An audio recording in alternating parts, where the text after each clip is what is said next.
Hi, this is James, and welcome back to a video.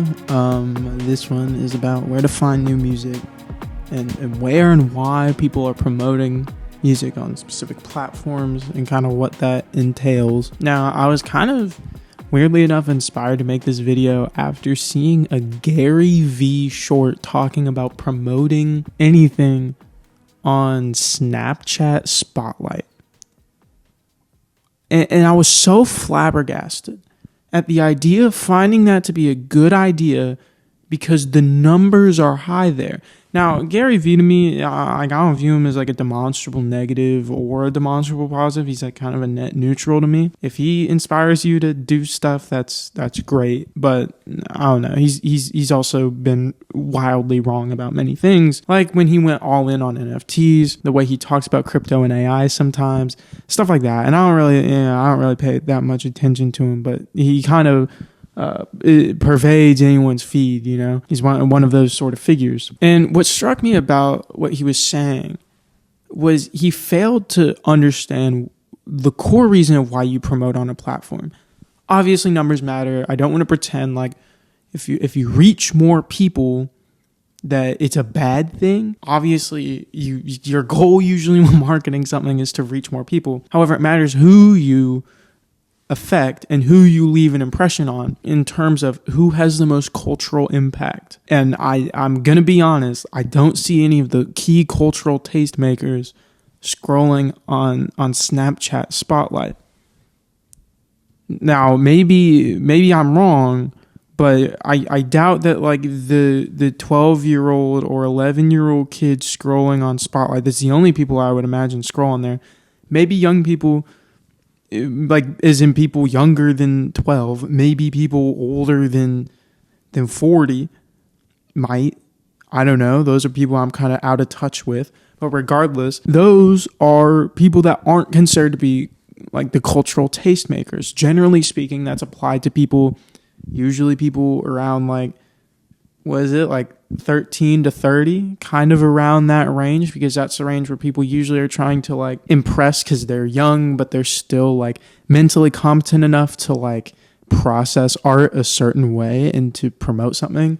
It's the same reason why it's like people always make fun of stuff that like teenage girls like, but the reason why is because that's always going to be the more popular thing, because those are the people that, when you think about it, usually teenage guys are trying to impress, and that influences people a little bit older because they're, you know, talking to people who are younger than them. If you're 25 and you have a younger sibling who's 19 or whatever, that leaves a mark. And since those are the people who are viewed as like determining what's cool, those are generally the people who you want to impress when marketing, and impress purely in the sense of leave them wanting to consume more, leave them interested, and not like feeling bad about it. I think that's why like a lot of people felt like cancel culture was like bigger than it was, because it was generally people in that demographic who were engaging in what some people would deem as like cancel culture, but they still didn't hold all the cultural power. They just held cultural influence. They weren't ending careers as much as they were just changing the broader perspective of someone when people view their career from a retrospective standpoint. So what I mean by this is there's an importance in where you're trying to promote. When I talk about discovering new music, I know there's two main ways in which I do, and I know they're not the way that everyone necessarily does it. One, I'm a big believer in Apple Music radios and those shows. Matt Wilkinson is one of my goats. Zane Lowe, of course, is a GOAT. And to me, they do usually promote people already signed to labels or already artists gaining traction. So the other one I like to do is YouTube. I love using YouTube as a way to find new artists. And that's part of why I post on there, because I know the type of stuff that usually starts gaining a little bit of traction in like underground music communities. And I think my stuff is obviously way more likely to gain traction there than it is on TikTok, because I'm someone who consumes on TikTok, Reels, YouTube, more, whatever. And like, I know what people generally are looking for on those platforms. And I think that's really the space. It's like YouTube is more designed for creatives to do whatever they want to do as long as it's within the community guidelines, whereas TikTok is more about how can I get your like, how can I get your attention and come across as genuine? That's a big part of TikTok. It's less about pre-planned as much as spontaneously being interesting, or at the very least manufacturing spontaneity. And when I think of Reels, it's more just like you want to like point at something and be like, this is bad or this is good, which I think matters if your music already stands in a certain way. But yeah, it's the reason why like Laundry Day, that band went viral on TikTok for just singing a cappella, kind of jokingly, casually walking down the streets of New York. It's a very specific aesthetic. It's clearly pretty spontaneous and it's appealing and it's musical, but they're not promoting their own music necessarily when they're doing those videos. Now, when they promote their own music, I've seen it more on Reels where it's clips of their music videos. Now, I've seen their music videos on YouTube, and that's what I mean. It's like YouTube, you have to kind of seek stuff out more. And I'm a really big believer in that, where the more I think you seek something out, the more you're able to be genuinely invested in it. And that's my problem kind of with TikTok, and the reason why I think music promotion of a certain kind goes there and doesn't really succeed as much, because maybe I'm just speaking for me, but I don't like getting an artist promotional video on TikTok where it's just a clip of their music video with a caption that's like, you know, I made this for Sabrina Carpenter or something, and it's just like a pop song.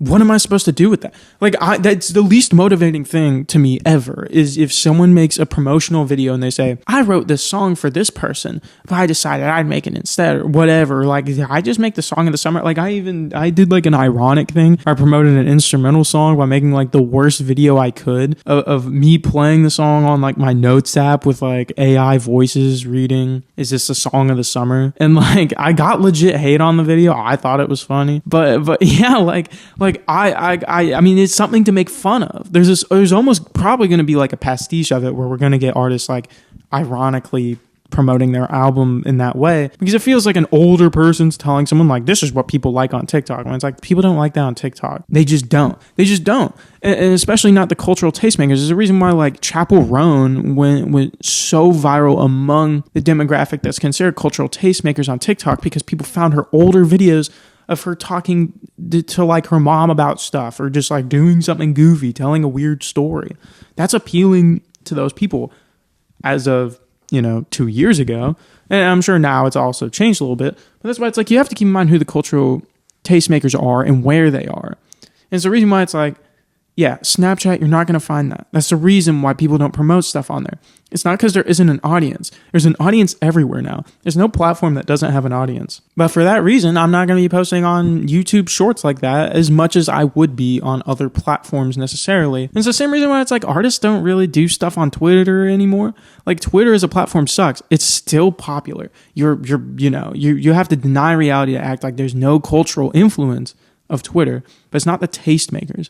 No one cares if you tweet out something goofy like video games, like Danny DeVito did in 2011 or 2012 or whatever, or you know what I mean? Like no one cares if you're tweeting out like, just got this at Burger King. It's the same thing where it's like when people were talking about like when people were posting their food on Instagram a lot, or putting on their story, and like, I feel like that was something like old people complained about, but it's like the cultural tastemakers liked it because it was something they could also participate in. It wasn't just something for the celebrities. It was anytime you have a nice meal, you have the opportunity to share that you're having a nice meal. And who's to say that that's a bad thing? Like, who's to say that that's like in some way negative? I always hated the notion that was in some way like narcissistic or self-aggrandizing, because it's something that almost anyone can do. People who have access to phones, you can make a bad meal look presentable and post it. And now I'm talking about like 2016, that era of doing that. Yeah, like, I don't think it's that bad. Like, it's not hurting anyone, to my knowledge, just posting food. And yeah, it's like anything that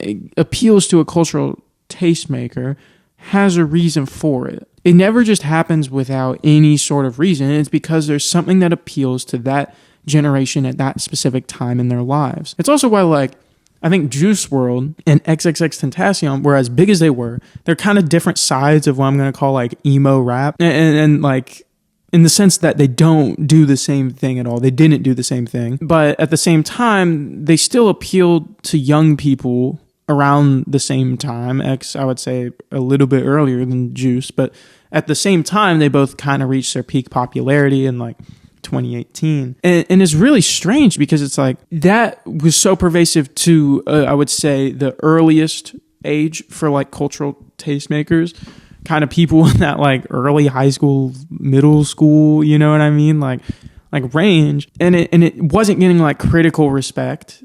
So it's odd in a way, if you didn't understand that, why they got so much attention and why they were so important culturally before death and after death. And yeah, like I think if you go under the approach of like, well, what's wrong with promoting on Snapchat Spotlight and not other platforms? It's like, it doesn't matter. What matters is who you resonate with and why you resonate with them.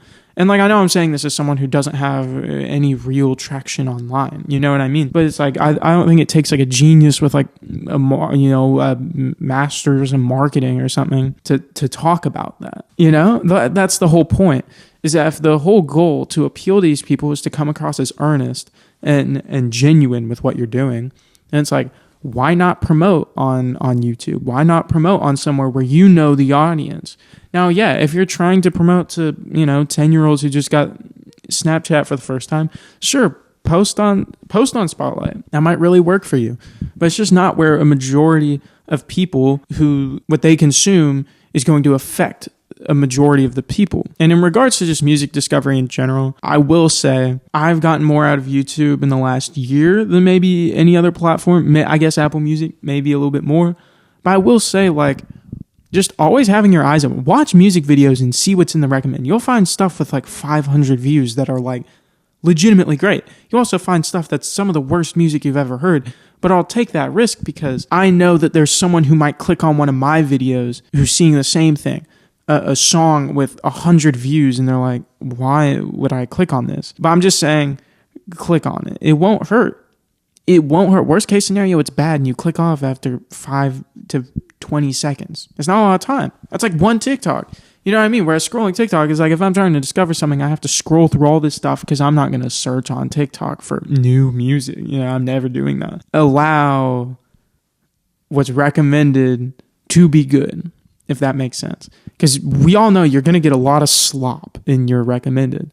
So why not let the good stuff rise to the top? I don't know. I feel like this video was a true ramble. I haven't made one of these in a little while where I just had a loose concept for a video and just rambled. Like, I feel like the last few I've done have been a little more scripted, a little more outlined than normal. If you like this topic, like and subscribe. There's going to be more videos like it. I do make music. There will be some new music out in the next few months. And yeah, let me know what you think in the comments. Thanks.